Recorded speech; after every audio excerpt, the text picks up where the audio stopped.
First of all, congratulations, and congratulations on all the success the film is having at all the festivals. Let's just start with, well, I have to, with TIFF. What an amazing reception. It was just, it was really beautiful, and I'm so grateful with the Toronto Film Festival. It's my first film was launched there.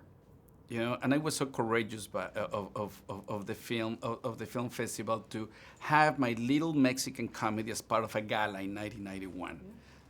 And that, in a way, the Toronto Film Festival is irresponsible that I'm still working. And then, like Y Tu Mamá También was pretty much launched in Toronto. Now it's Gravity. So I'm a children of men. So I'm very grateful with the festival. We're always happy to have you, so keep them coming. You have to promise now, right? Okay. This is unbelievable. When I saw it, I had seen it a few weeks. They had screened it pre-TIFF.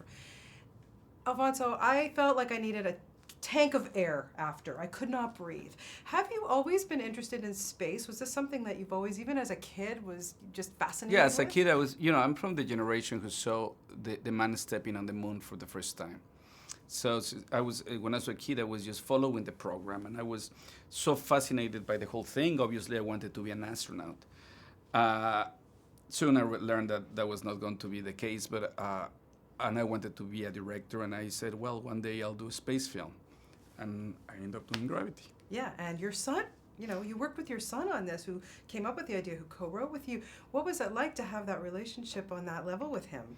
Well, it's fantastic just because he's a great writer. So our relationship is two writers working together. And there's no other hierarchy when we're working, It's just two writers working together. I have the extra benefit that he's a grown-up, so he never writes, he never phones. So when we're working together, I get to hang out with him more often. Very nice. And then you get the, you guys finish up the script, and I have to imagine that you were scared to death to start shooting this, I would think. Well, I don't know if scared is the word, because I'm too irresponsible to be scared like that. But it was this weird thing in which, in one hand, we kept on developing stuff that didn't exist, and at the same time, the journey of the film was not unlike the journey of the character in the film. It was a process filled with adversities. When something was working, then everything fell apart, and a bigger adversity would come, and then we start dealing with it, and it kept going until the very last moment. So that's the reason why, when you start hearing the applause at the end of the screening in Toronto, it was like, wow, look at that. At the end, we touched ground.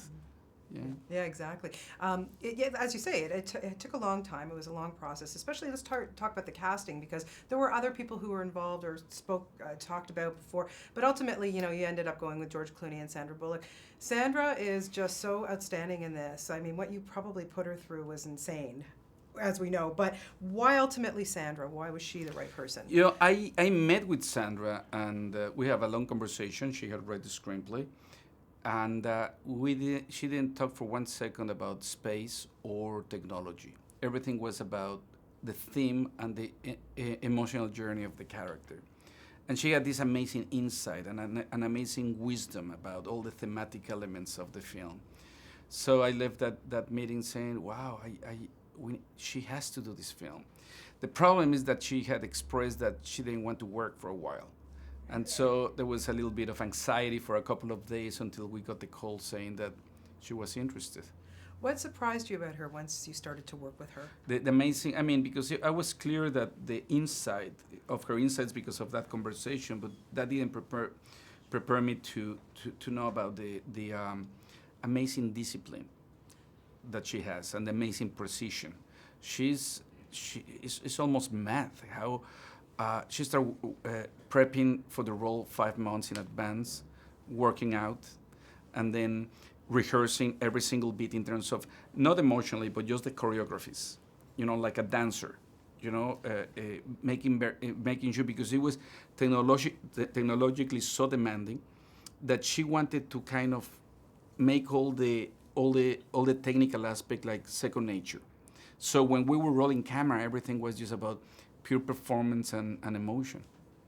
Was it really, how important was it for you in your preparation for this to talk to NASA, to talk to astronauts, to make sure it was as realistic as you, it's a movie, we get it, but as you possibly could?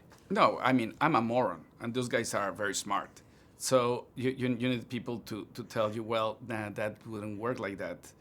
And it was really fundamental. In an early stage of the screenplay, then we model things because we realized that the scenario that we had proposed was very, very unrealistic. And by the way, the film is not a documentary, so we take a lot of freedoms, but we wanted to be something that at least made a little bit more of sense.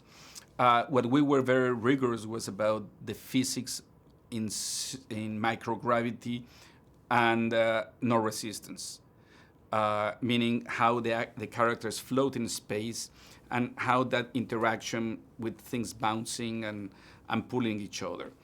And that took a lot of work. Yeah, you put your actors through quite a bit, and you put them in these boxes, and had them, claustrophobic, the whole thing. But I have to ask you, did you try the vomit comet?